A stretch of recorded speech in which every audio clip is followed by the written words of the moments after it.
પત્રકારત્વના ક્ષેત્રમાં શ્રેષ્ઠ કામગીરી બદલ અને નગીનદાસ સંઘવીની સ્મૃતિમાં અપાતા નચિકેત એવોર્ડથી આજે રાજકોટમાં એબીપી અસ્મિતાના સંપાદક રોનકભાઈ પટેલને મોરારી બાપુના હસ્તે સન્માનિત કરાયા અને તેમની કામગીરીને બિરદાવવામાં આવી। એબીપી અસ્મિતાના ખાસ કાર્યક્રમ હું તો બોલીશના માધ્યમથી રોનક પટેલ જનતાની દરેક સમસ્યાને ઉજાગર કરી નીડરતાથી સરકાર સુધી અવાજ પહોંચાડે છે અને સામે તેના સચોટ પરિણામ પણ આવે છે।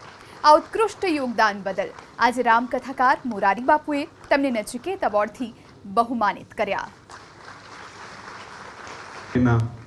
પત્ની કિન્નરીબેન અને એ મીડિયામાં નગીનદાસ બાપા મારું આખું જેટલું જીવન હશે અથવા એક કોઈ પણ મનુષ્યનો આખો અવતાર હોય સરેરાશ એટલા વર્ષ આદર્શ સિદ્ધાંતોની સાથે સત્યની સાથે જો ટકી શક્યા હોય તો એમના પગલે ચાલનાર રોનક જેવા અનેક પત્રકારો કેમ ન ચાલી શકે। મારો પોતાનો આ અનુભવ છે। લોકો ગોદી મીડિયા મોદી મીડિયા જે પણ કહેતા હોય તમારે વેચાવું નથી તો તમારી કિંમત લગાવવાવાળો ભગવાન સિવાય કોઈ નથી।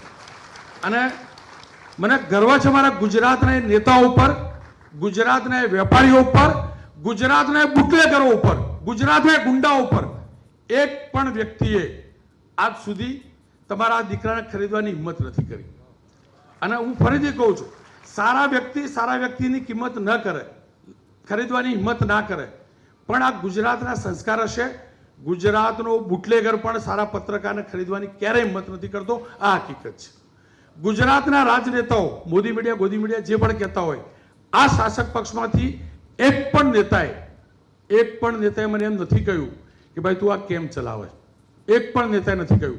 મેં શાસક પક્ષની સારી સ્ટોરી પણ કરી હશે, અતિશય પોઝિટિવ સ્ટોરી પણ કરી હશે, સરકારની પોઝિટિવ સ્ટોરી પણ કરી હશે, પણ વિપક્ષે મને ક્યારેય નથી કહ્યું કે આ શાસક પક્ષ પાસેથી ખરીદાયેલો પત્રકાર છે। અને કદાચ હું ફરીથી કહું છું, કદાચ બધાને એવી તક નહીં મળી હોય જેવું મને પરિવાર મળ્યો હશે। અને હું પિક્ચરોમાં જાજુ નથી માનતો, પણ એક પેલો સિંગમનો ડાયલોગ હતો, જેની જરૂરિયાત ઓછી હોય એના જબીરમાં દમ હોય।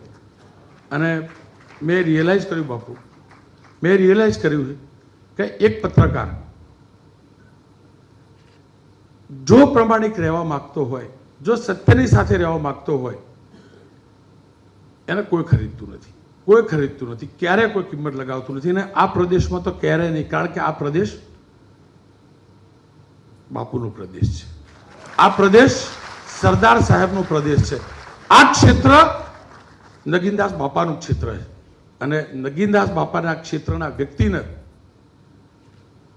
મોરારી બાપુના પ્રદેશનો કોઈ વ્યક્તિ ક્યારેય ખરીદવાની હિંમત ના કરે, વિચાર પણ ના કરે। એને રોનકભાઈ જેવી વ્યક્તિ આપણને મળી, મેં તો બહુ નથી સાંભળ્યા, પણ હવે મારે સાંભળવું પડશે।